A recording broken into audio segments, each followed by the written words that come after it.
Kemudian kita ada sentuh tentang Sungai Al-Kautsar. Sungai Al-Kautsar ini ialah sungai dari dalam jannah, dari syurga, yang diberikan kepada Nabi Muhammad. Sandaran dia banyak. Riwayat Imam Ahmad, hadis riwayat Bukhari, satu lagi riwayat Bukhari, satu hadis riwayat Muslim. Dan di tepi Sungai Al-Kautsar ni ada kubah mutiara. Kubah yang dibuat daripada mutiara, kemah ke apa ke tak tahulah, yang melengkung. Hadis riwayat Imam Bukhari. Tanah Sungai Al-Kautsar ialah kasturi. Sungai tu mengalir di atas, tanah dalam itu kasturi, wangi lah. Riwayat Bukhari. Tebingnya, kedua-dua tebingnya daripada emas. Riwayat Tirmizi. Airnya mengalir di atas mutiara dan yakut. Riwayat Tirmizi. Dia punya tanah tu dah kasturi, wangi dah. Dia punya batu batan di dalam dia tu mutiara, cantik lah, dengan yakut. Yakut ni biasanya kuning, nilam biasanya biru, delima biasanya merah. Apa lagi? Tanahnya berbau lebih wangi daripada kasturi. Riwayat Imam Tirmizi. Airnya lebih manis daripada madu. Riwayat Tirmizi. Warna lebih putih daripada susu. Riwayat Tirmizi. Jadi rupa dia lebih kurang macam telaga tadi lah. Cuma Sungai Al-Kautsar ni dia dalam jannah. Dia mengalir keluar sampai ke padang mahsyar lah tu. Di sana tu ada kolam. Jadi sebelum kita masuk ke dalam syurga, minum di luar tu dulu. Minum di luar tu pun dah tak haus dah selama-lamanya. Bila masuk dalam syurga, lebih minum lagi lah. Lagi banyak lah boleh minum. Dan hadis riwayat Imam Tirmizi, setiap Nabi ada telaga, ada kolamnya. Jadi umat-umat Nabi Isa pergi kat telaga tu lah. Dia tak kacau telaga Nabi Muhammad. Umat Nabi Adam, Nabi Syekh, Nabi Daniel, Nabi Irmia, apa semua tu pergi ke telaga Nabi dia. Perihal surah Al-Kautsar, yang kita baca dalam Maghrib tadi. Sesungguhnya kami telah memberi kepada kamu Al-Kautsar. Tuhan bagi kepada Nabi Muhammad Al-Kautsar. Bila dah bagi itu, maka bersolatlah dan berkorbanlah. Sesungguhnya orang-orang yang membenci kamu, dialah yang terputus. Jadi surah ini diturunkan di Makkah, maka disebut surah Makkiyah. Jadi apa benda Al-Kautsar? Berdasarkan hadis-hadis yang kita bincangkan, Al-Kautsar ni ialah sungai di dalam syurga. Dan ada juga ulama mentafsirkan sebagai kebaikan yang banyak. Dua-dua pun boleh pakai. Sebab ada hadis yang kita bincangkan dulu, orang kata sungai. Jadi suatu orang ulama lagi kata sungai itu pun kebaikan juga. Jadi sama. Sebut kebaikan yang banyak pun dia juga. Sungai di dalam syurga pun dia juga. Jadi solatlah dan berkorbanlah.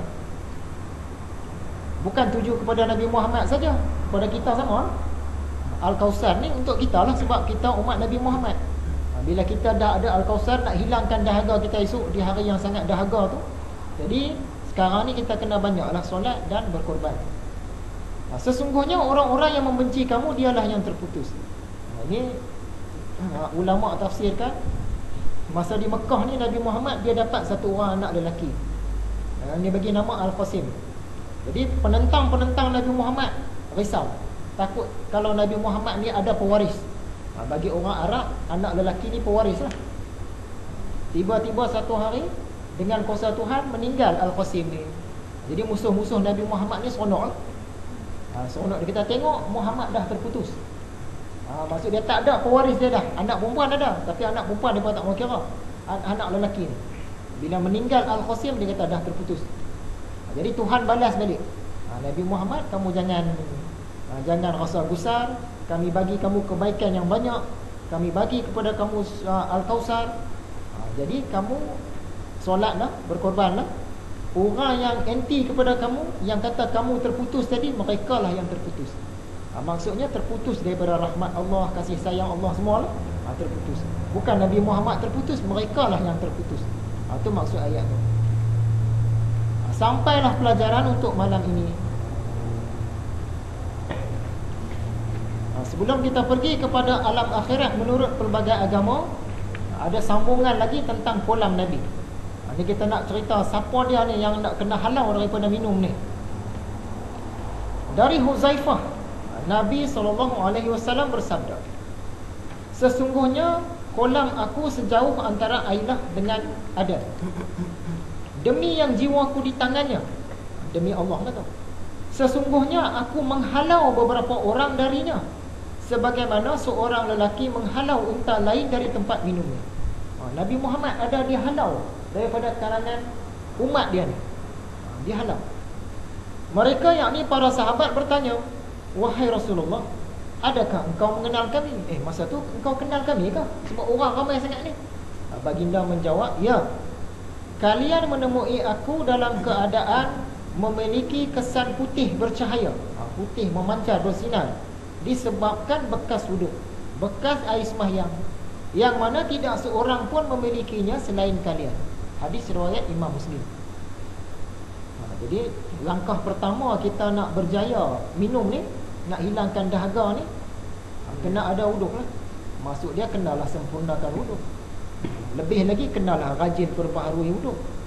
Kalau lebih lagi sentiasa dalam keadaan berwuduk, batal dia terus buat. Ni ulama-ulama kan, orang tak ulama pun ada juga yang mampu buat. Batalnya, lepas tu dia ambil semayang, ambil air semayang lagi. Dia nak diri dia tu sentiasa dalam keadaan berwuduk. Lagi baguslah kalau boleh macam tu. Dalam hadis ni dia tak cerita sebab apa halau. Lagi ada kemudian di belakang. Hadis yang kedua riwayat Imam Muslim juga dari Abu Hurairah. Sesungguhnya kolam aku sejauh Ailah dan Adan. Ia jauh lebih putih daripada salji, lebih manis daripada madu dan susu. Bekasnya bejana-bejananya lebih banyak daripada bintang-bintang. Dan aku akan menghalang manusia darinya, sebagaimana seorang lelaki menghalau unta orang lain ke tempat minumnya. Hadis ni Nabi Muhammad kata dia nak halau, tapi tak cerita juga sebab apa dia halau.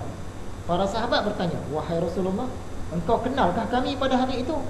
Jawab dia, ya. Kalian memiliki tanda yang tidak dimiliki satu pun dari umat lainnya. Kalian datang kepada aku dengan muka dan kaki yang bercahaya dari kesan wuduk kalian. Muka, kaki. Hadis yang ketiga riwayat Imam Bukhari. Sesungguhnya ramai dalam kalangan umat aku akan datang bertemu aku di kolam Kautsar, sehingga terlalu hampir denganku, maksudnya rapat dengan Nabi Muhammad tu, dan aku amat mengenalinya. Tetapi mereka telah dihalau jauh dari telaga Kautsar oleh malaikat. Dua hadis sebelum ni dia cerita Nabi Muhammad halau. Hadis yang ketiga dia cerita malaikat halau. Nanti perincian dia ada kemudian. Ya Rabbi, wahai Rabbku, wahai Tuhanku, mengapa mereka diusir dari telaga aku, sedangkan mereka adalah umat aku? Nabi Muhammad seronoklah nampak ramai datang. Tiba-tiba malaikat halang sebahagiannya. Nabi Muhammad pun tanya, wahai Tuhan, kenapa mereka ni dihalang? Ni umat aku ni. Jadi Allah menjelaskan, memang benar mereka adalah umat kamu, tetapi engkau tidak tahu apa yang telah dilakukan oleh mereka selepas engkau wafat. Mereka itu berpaling daripada ajaran. Jadi ayat ni dia tuju juga kepada orang yang hidup sezaman dengan Nabi. Tak semestinya orang tu hidup zaman Nabi dia tu syurga dah. Tak semestinya. Ini masuk dalam kalangan sahabat juga kan. Kalau dalam kalangan sahabat pun ada juga yang kena halau, apatah lagi kita yang jauh kan, yang bukan sahabat ni lagi lah kan. Jadi mereka ni dihalau sebab berpaling. Maksud dia Nabi Muhammad ajak lain, mereka buat lain. Itu satu sebab. Tengok lagi hadisnya. Hadis riwayat Imam Muslim dari Abu Hurairah. Rasulullah datang ke perkuburan, satu kawasan perkuburan. Dia bagi salam, semoga keselamatan terlimpah atas kalian, wahai penghuni kuburan kaum mukminin, dan sesungguhnya insya-Allah kami juga akan bertemu dengan kalian. Maksudnya kami pun akan mati juga, masuk juga. Dan aku sangat gembira dapat melihat saudara-saudara kita. Para sahabat pun heran, siapa dia? Ikhwanku ni, saudara-saudara Nabi ni, siapa dia? Mereka pun tanya, tidakkah kami ini semua adalah saudara-saudara kamu, wahai Rasulullah?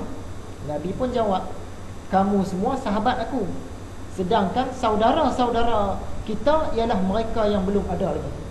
belum wujud lagi. Maksud dia umat Nabi Muhammad yang akan datang kemudian. Siapa yang soleh lah. Jadi Nabi Muhammad kata dia seronok. Seronok dengan saudara-saudara, ikhwan dia, saudara-saudara dia. Siapa dia? Mungkin kita lah antara orang yang berpeluang. Tapi kalau orang yang soleh, saudara-saudara, mereka tu sahabat. Kita ni saudara-saudara dia.